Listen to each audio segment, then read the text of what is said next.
So ayun mga kagulay, isang magandang hapon at andito nga po pala ulit ako sa may inaharbisan namin ng siling pula. So ito po yung Red Hot F1. Nakikipitas po ako dito at nagiging bayad po nito ay 15 pesos po sa per kilo sa aming mga mamimitas.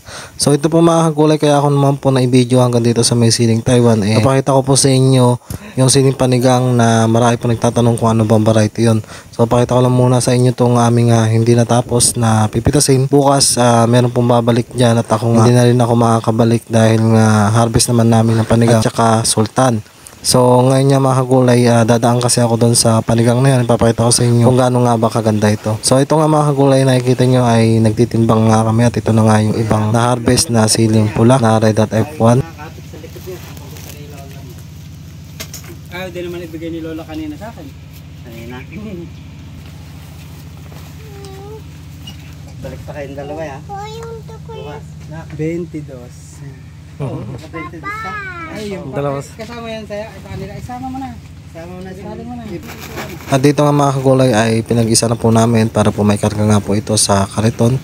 Ayan, shoutout nga pala sa mga kasama namin na namitas. So medyo kaunti lang po kami kaya hindi namin natapos. So ito na po, nabuhat na po ito at naikarga na nga po sa may kariton at itatawid pa po ito ng ilog.